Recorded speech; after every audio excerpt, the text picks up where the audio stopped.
सभी साथियों को उत्पन्ना एकादशी की शुभकामनाएं। उत्पन्ना एकादशी मार्गशीर्ष मास के कृष्ण पक्ष की एकादशी तिथि को मनाई जाती है। इस दिन भक्त श्रद्धा और भक्ति से भगवान श्रीहरि विष्णु की उपासना करते हैं।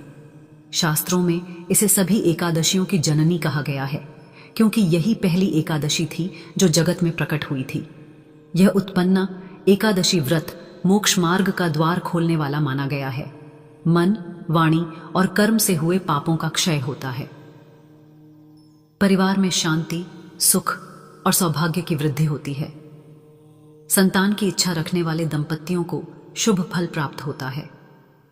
मन की स्थिरता, एकाग्रता और आत्मबल बढ़ता है। कर्ज, दुख और मानसिक कष्टों से मुक्ति मिलती है।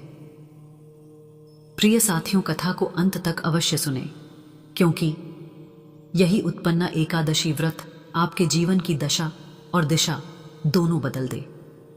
भगवान श्री हरि की कृपा प्राप्त करने के लिए कमेंट में जय श्री हरि अवश्य लिखें। अब प्रारंभ करते हैं उत्पन्ना एकादशी व्रत की यह दिव्य कथा। बहुत पुरानी बात है। एक छोटे से गांव में सावित्री निवास करती थी। उसका नाम ही उसके भीतर की पवित्रता का प्रतीक था। सावित्री सिर्फ गांव की एक साधारण स्त्री नहीं थी, वह श्रद्धा और भक्ति की साक्षात मूर्ति थी। उसके दिन की शुरुआत तुलसी अर्चना से होती थी और संध्या काल ठाकुर जी के मधुर कीर्तन से परिपूर्ण होता था। उसके जीवन में संतोष था, प्रेम था और सबसे बढ़कर अपने पति का साथ था। सावित्री का पति श्याम सुंदर सादगी और धर्मपरायणता की मूर्ति थे। उनका जीवन भले ही धन संपदा से रहित था, पर उनके घर में खुशियों का अखंड दीपक जलता था। उनके आंगन में एक छोटी सी कली खिली थी, उनकी बेटी गुड़िया। गुड़िया, वह नाम ही कितना भोला, कितना प्यारा था। वह अपनी मां के लिए न केवल बेटी थी, बल्कि उस भक्ति का प्रतिफल थी जो सावित्री ने वर्षों तक भगवान श्री हरि के चरणों में अर्पित की थी। जब सावित्री भजन गाती तो गुड़िया किलकारी मार उठती, परंतु नियति ने ऐसा खेल खेला, इतना निर्मम, इतना अकस्मात कि विधि के इस विधान से बचाना किसी मनुष्य के लिए असंभव था। एक दिन घनघोर वर्षा और तूफान के बीच श्याम सुंदर अचानक इस संसार से विदा हो गए।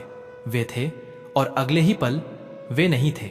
सावित्री के जीवन का सारा प्रकाश एक पल में बुझ गया। यह वज्रपात इतना तीव्र था कि उसकी चेतना, उसकी आस्था, उसकी वर्षों की तपस्या सब हिल गईं। उसकी आंखों के सामने श्याम सुंदर की मुस्कान, उसके कानों में उसकी हंसी और हृदय में उनके प्रेम का अंतिम स्पर्श सब एक साथ जलने लगे। वह चीखी नहीं, वह रोई नहीं, वह बस पत्थर की मूरत बन गई। उसका दुख इतना विशाल था कि किसी सामान्य आंसू से वह व्यक्त नहीं हो सकता था। यह अपार कष्ट था जो उसके सीने में दबा रहा, एक ऐसा घाव जिसे वह किसी को दिखा नहीं सकती थी, क्योंकि शब्दों में उसकी तीव्रता बयां करना असंभव था। श्याम सुंदर की मृत्यु के बाद गांव ने अपनी आंखें फेर लीं। जिस समाज में वह सती के रूप में पूजी जाती थी, जहां उसकी भक्ति की मिसाल दी जाती थी, उसी समाज ने उसे एक अभागन की श्रेणी में डाल दिया। सावित्री ने देखा उसके अपने रिश्तेदार भी बदल गए।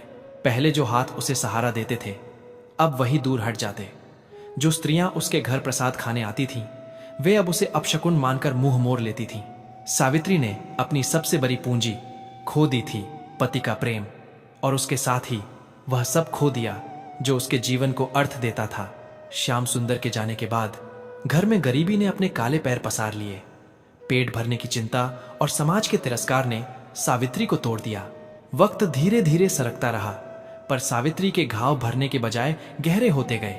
उसका हृदय, जो कभी करुणा और भक्ति से ओत प्रोत था, अब संदेह और आक्रोश से भर गया था।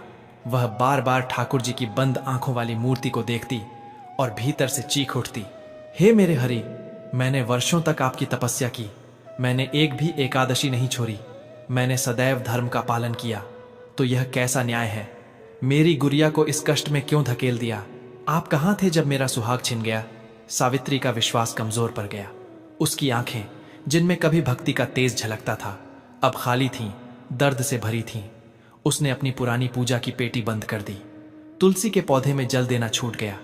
भजन उसके घर से लुप्त हो गए। वह अब उस मार्ग पर आ गई थी जहां उसे दर दर की ठोकरें खानी पड़ती थीं। छोटी गुड़िया, जो लगभग 5 वर्ष की थी, अपनी मां के दुख को समझती थी, भले ही वह उसे व्यक्त न कर पाए। वह देखती थी कि उसकी मां दिन भर खेतों में या लोगों के घरों में बर्तन मांजकर बस इतना ही कमा पाती है कि पेट भर सके। कई रातें उन्होंने भूखे पेट काटी थीं। उन रातों में जब गुड़िया ठंड और भूख से कराहती तो सावित्री का हृदय फट जाता। वह गुड़िया को सीने से लगाती और रोते हुए कहती, बेटी, बस थोड़ा धैर्य रख ले, मेरा कर्म ही खराब है, तुझे भी भुगतना पड़ रहा है। एक बार जब वह अपने मामा के घर थोड़ी मदद मांगने गई तो मामी ने दरवाजे पर ही उसे रोक दिया। अरे सावित्री, तुम यहां क्यों आई हो? तुम्हें तो पता है, जब से तुम्हारा दुर्भाग्य शुरू हुआ है, मेरे घर में भी बरकत नहीं रही। मामी ने मुंह बनाते हुए कहा। उनके शब्दों में दया का लेश मात्र भी नहीं था, केवल तिरस्कार था। सावित्री का चेहरा पीला पड़ गया। बस थोड़ी देर के लिए आई थी मामी, गुड़िया के लिए थोड़ा अनाज। मामी ने तुरंत द्वार बंद करते हुए कहा, जाओ जाओ, भगवान के भरोसे रहो। सुना है तुम अब पूजा पाठ भी नहीं करती। जब भगवान को ही छोड़ दिया तो हम क्या करेंगे? सावित्री उस दरवाजे पर खड़ी रही जहां कभी उसका स्वागत होता था। अब वह एक भिखारी से भी बदतर थी। यह चेतावनी थी कि यदि तुम निर्बल हो तो दुनिया तुम्हें रौंद डालेगी। गुड़िया ने यह सब देखा। उसने अपनी मां की खाली अपमानित आंखें देखीं। गुड़िया रोई नहीं, उसने बस चुपचाप अपनी मां का फटा हुआ पल्लू कसकर पकड़ लिया। सावित्री को लगा कि जैसे उसके शरीर में प्राण ही न बचे हों। वह वापस अपने टूटे फूटे घर की ओर चल पड़ी। समय बीतता गया। एक दिन गांव में किसी धार्मिक आयोजन के लिए सभी रिश्तेदार और पड़ोसी एकत्र हुए थे। सावित्री दूर खड़ी यह सब देख रही थी। उसे आमंत्रित नहीं किया गया था। अचानक उसकी नजर कुछ परिचित चेहरों पर पड़ी। वे उसकी पुरानी सहेलियां थीं। जब सावित्री उनके पास से गुजरी तो एक फुसफुसाहट उसके कानों तक पहुंची। देखो, यह वही सावित्री है। कितनी बदल गई है। पहले तो बड़ी धर्मात्मा बनती थी, अब तो साक्षात दुख का पुंज लगती है। हाँ, और सुना है इसने तो पूजा पाठ करना भी छोड़ दिया है। भगवान ने क्या इसीलिए इसका साथ छोड़ दिया? ये शब्द नुकीले बाणों की तरह सावित्री के हृदय को बेध गए। वह कांप उठी। उसे लगा, यह संसार कितना निष्ठुर है। लोग मेरी पीड़ा को नहीं देखते, वे केवल मेरे पतन को देखते हैं। उस रात सावित्री अपनी झोंपड़ी के फर्श पर लेटी थी। गुड़िया उसके बगल में सो रही थी। सावित्री ने अपनी उंगलियों से गुड़िया के माथे को सहलाया। गुड़िया का मासूम चेहरा, जिसके गालों पर अब वह भोली चमक कम हो गई थी। यह सब देखकर सावित्री का हृदय वेदना के सागर में डूब गया। वह चुपचाप रो रही थी। ये आंसू गर्म थे, नमक से भरे और वर्षों के दर्द को एक साथ बहा देना चाहते थे। वह रोई क्योंकि वह अपनी गुड़िया को अच्छा जीवन नहीं दे पा रही थी। वह रोई क्योंकि उसने अपने भगवान पर से विश्वास खो दिया था। उस रुलाई की आवाज से गुड़िया की नींद खुली। उसने अपनी मां के चेहरे को देखा। उस छोटी बच्ची ने अपने नन्हे हाथों से मां के गालों पर बहते आंसू पोंछे। मां, गुड़िया ने धीमी कांपती आवाज में कहा, आप क्यों रो रही हैं? सावित्री कुछ कह न सकी, बस गुड़िया को गले लगा लिया और फूट फूट कर रो पड़ी। गुड़िया ने कुछ पल अपनी मां के सीने से लगी रही। फिर उसने ऊपर देखा और बड़े भोलेपन से पूछा, मैया, आपको याद है जब मेरे पिताजी थे तब आप कहती थीं कि एकादशी का व्रत सबसे अच्छा होता है। आप कहती थीं कि एकादशी व्रत रखने से नारायण बहुत खुश होते हैं। आप तो अब भजन भी नहीं गाती मां। गुड़िया का यह सरल कथन सावित्री के हृदय पर हथौड़े की तरह लगा। मां, गुड़िया ने फिर आग्रह किया। उसका स्वर आशा से भरा था। अब तो कार्तिक मास भी बीतने वाला है। उत्पन्ना एकादशी आने वाली है ना। आप फिर से एकादशी का व्रत रख लो मैया, सब ठीक हो जाएगा। हमारे पिताजी लौटकर नहीं आएंगे, पर क्या पता भगवान फिर से हमारे पास आ जाएं। सावित्री स्तब्ध रह गई। उसके कान में गुड़िया के शब्द गूंज रहे थे, क्या पता भगवान फिर से हमारे पास आ जाएं। इन वर्षों में उसने हर चीज पर संदेह किया था, सिवाय अपनी बेटी के प्रेम के। उसकी बेटी जो खुद भूखी सोती थी, वो उसे भगवान के पास लौटने का रास्ता दिखा रही थी। सावित्री को लगा, यह कोई साधारण बच्ची नहीं, यह शायद स्वयं नारायण की भेजी हुई दूत है जो उसे वापस राह पर लाने आई है। उसने गुड़िया को कसकर भींच लिया। हाँ हाँ मेरी बेटी, मैं व्रत रखूंगी। मैं फिर से उत्पन्ना एकादशी का व्रत रखूंगी। सावित्री ने हिचकते हुए कहा, जैसे कोई वर्षों बाद अपनी मातृभाषा बोल रहा हो। उसने अपने भीतर बैठी पीड़ा आक्रोश और शून्यता को एक तरफ धकेल दिया। अब यह व्रत किसी फल की इच्छा से नहीं था। यह तपस्या थी उस पाप के प्रायश्चित के लिए जो उसने भगवान पर से विश्वास खोकर किया था। यह तपस्या थी उस आशा की डोर को थामने के लिए जो उसकी छोटी बेटी ने उसे पकड़ाई थी। अगले कुछ दिन सावित्री के लिए अग्नि परीक्षा के समान थे। उत्पन्ना एकादशी मार्गशीर्ष कृष्ण पक्ष की एकादशी आने वाली थी। उसने पुराने संदूक से अपने पूजा के वस्त्र निकाले। वे धूल से सने थे, जैसे उसका मन सन्न गया था। उसने उन्हें धोया और अपने भीतर के मैल को भी धोने का संकल्प लिया। एकादशी से एक दिन पूर्व दशमी को उसने सात्विक भोजन ग्रहण किया और रात भर जप करने की तैयारी की। एकादशी का दिन आया। सावित्री की शारीरिक स्थिति पहले ही कमजोर थी। गरीबी और उपवास ने उसके शरीर को थका दिया था। इस व्रत में अन्न जल त्यागना था। यह तपस्या थी जिसे उसने अपने जीवन की सबसे बड़ी चुनौती मानकर स्वीकार किया। वह सुबह उठी, स्नान किया और उस पुरानी धूल भरी पूजा की पेटी को खोला। ठाकुर जी की मूर्ति पर धूल की परत जम गई थी। उसे साफ करते हुए सावित्री के हृदय में फिर दर्द उठा। मैंने मेरे प्रभु की यह कैसी उपेक्षा की। उसने दिया जलाया। दिए की छोटी सी लौ में उसे वर्षों बाद आशा की झलक दिखाई दी। सावित्री ने व्रत शुरू कर दिया। भूख और प्यास की पीड़ा असहनीय थी। उसका मन बार बार भटकता था। भीतर से एक आवाज आती थी, क्यों कर रही है यह सब? क्या तेरा कष्ट कम हो जाएगा? क्या तेरा पति लौट आएगा? भगवान ने पहले जब दुख दिया तो अब क्यों दया करेंगे? इन नकारात्मक विचारों के विरुद्ध उसके कानों में गुड़िया की मासूम आवाज गूंजती थी, सब ठीक हो जाएगा मैया। सावित्री ने खुद को बलपूर्वक प्रभु चरणों में लगाया।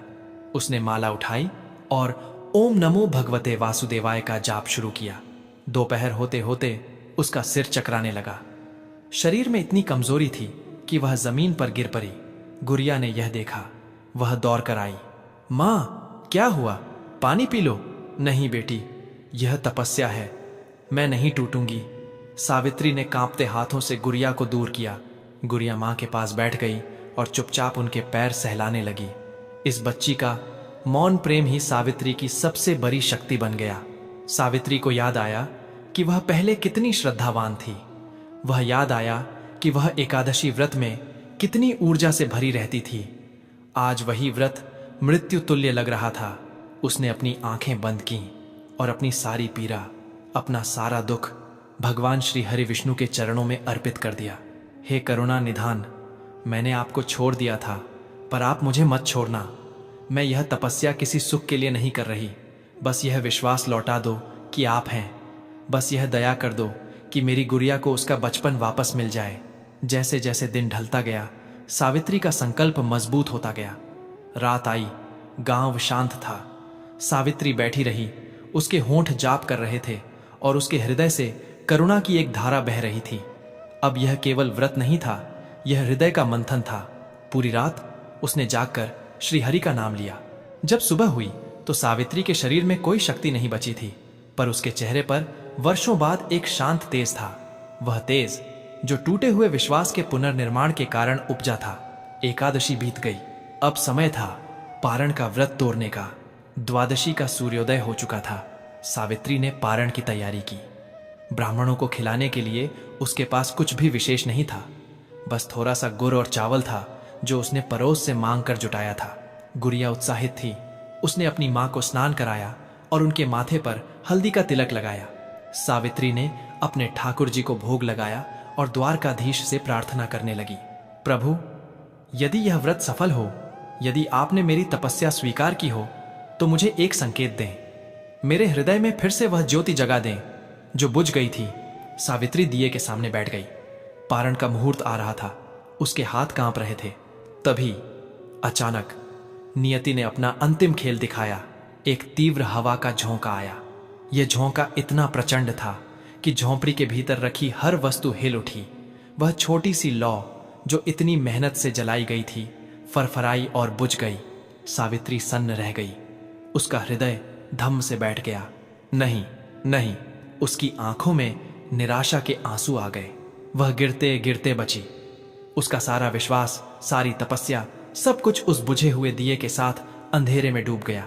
हे हरि, क्या मेरा दुर्भाग्य इतना बड़ा है? क्या आपने मेरा प्रायश्चित भी स्वीकार नहीं किया? वह रोने लगी। उसका स्वर तीव्र था, पीड़ा से भरा। मैंने आपको छोड़ा, यह मेरी भूल थी, पर क्या आप भी अपनी बेटी को छोड़ देंगे?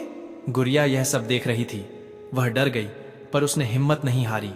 वह मां के पास पहुंची। मैया, मैया, रो नहीं, मैं अभी दिया जलाती हूं। सावित्री ने गुड़िया का हाथ पकड़ लिया।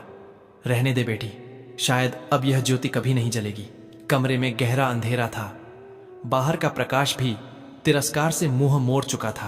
तभी एक चमत्कार हुआ। जबकि हवा अभी भी चल रही थी और झोंपड़ी की छत की पत्तियां फरफरा रही थीं, उसी बुझे हुए दिए की बाती पर एक छोटी सुनहरी लौ अपने आप जल उठी। पहले वह बहुत छोटी थी, फिर धीरे धीरे वह इतनी तेज हो गई कि पूरे कमरे को अपने दिव्य प्रकाश से भर दिया। यह लौ साधारण नहीं थी, यह लौ पवित्र थी।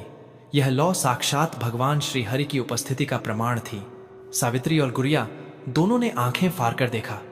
दिया जल रहा था, बिना किसी माचिस या चिंगारी के। सावित्री के शरीर में एक तेज कंपकंपी उठी।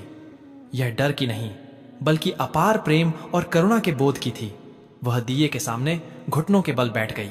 उसके मुख से कोई शब्द नहीं फूटा। वह समझ गई थी, भगवान श्री हरि विष्णु, करुणा के सागर, जिसके लिए उसने वर्षों तक तपस्या की, उन्होंने उसकी निर्बलता को देखा, उसके हृदय के अपार कष्ट को महसूस किया और उसकी बेटी के भोले प्रेम के आगे विवश होकर स्वयं पृथ्वी पर आकर उसे दर्शन दिए। दीपक का प्रज्वलित होना केवल एक संकेत नहीं था, यह उसकी आत्मा में बुझी हुई ज्योति का पुनर्स्थ आपन था। सावित्री फूट फूट कर रोई, पर इस बार ये आंसू दुख के नहीं थे। ये आंसू थे पश्चाताप के, प्रेम के और उस अगाध कृतज्ञता के जिसने उसके हृदय को भर दिया। उसका रोना इतना गंभीर था कि गुड़िया डर गई और अपनी मां को कसकर पकड़ लिया। सावित्री ने गुड़िया को भी अपने साथ धरती पर लेटा लिया। मेरी बेटी, मेरे प्रभु ने मेरी सुन ली, मेरी भक्ति ने उन्हें वापस बुला लिया। उस पल सावित्री के मन से सारे संदेह, सारी पीड़ा धुल गई। उसे एहसास हुआ कि भगवान ने उसे छोड़ा नहीं था। वह स्वयं भगवान को भूल गई थी। जिस दर दर की ठोकरें उसने खाई थीं, वह उसकी तपस्या का हिस्सा था जो उसे अहंकार से मुक्त कर रहा था। वह उठी, उसने उस जलते हुए दिए को प्रणाम किया। सावित्री ने पारण किया। गुड़ और चावल का वह साधारण सा भोजन उसे अमृत तुल्य लगा। जैसे जैसे दिन बीतते गए, सावित्री के जीवन में सचमुच रोशनी लौट आई। उसका चेहरा फिर से तेजमय हो गया। वह फिर से भजन गाने लगी। उसके भीतर की आंतरिक शांति ने उसके कठिन जीवन को सरल बना दिया। लोगों ने देखा कि सावित्री अब अकेली नहीं है। उसके पास अब धन नहीं था, पर उसके पास वह शक्ति थी जो स्वर्ग के खजानों से भी बड़ी थी, अखंड विश्वास। गुड़िया देखती रही। उसकी मैया पहले जैसी हो गई थी, प्रसन्न, शांत और हरि के नाम में लीन। सावित्री जानती थी कि उसके कष्ट अभी समाप्त नहीं हुए हैं, पर अब वह डरती नहीं थी, क्योंकि उसने सीख लिया था, नियति चाहे कितना भी बड़ा खेल खेले, यदि हृदय में साक्षात श्री हरि का वास हो तो विधि का विधान भी मनुष्य को पूर्णतः नहीं तोड़ सकता। उस बुझे और फिर से जले हुए दिए की लौ सावित्री के जीवन की शाश्वत सत्यता बन गई। उसने अपने जीवन के अंतिम क्षण तक उत्पन्ना एकादशी का व्रत नहीं छोड़ा। वह जानती थी कि वह दिया हमेशा जलता रहेगा उसके हृदय में और गुड़िया के जीवन में, क्योंकि जिस भक्ति में इतनी शक्ति हो कि वह स्वयं जगत के पालक को पृथ्वी पर आने के लिए बेबस कर दे, वह भक्ति कभी पराजित नहीं हो सकती। प्रिय साथियों, इस वीडियो में उत्पन्ना एकादशी की पावन व्रत कथा यहीं पर समापन होती है। हम कामना करते हैं कि भगवान श्री हरि की कृपा आप सभी पर बनी रहे। आपके जीवन में सदैव सुख, शांति, समृद्धि और सकारात्मक ऊर्जा का संचार होती रहे। यह विशेष दिन न केवल भक्ति भाव से भर देती है, बल्कि हमारे जीवन में एकता, प्रेम और आस्था का संदेश भी लेकर आता है। उत्पन्ना एकादशी की व्रत कथा को सुनने के लिए हृदय से धन्यवाद। कृपया अपने विचार और अनुभव कमेंट्स में अवश्य साझा करें और जय श्री हरि लिखना न भूलें।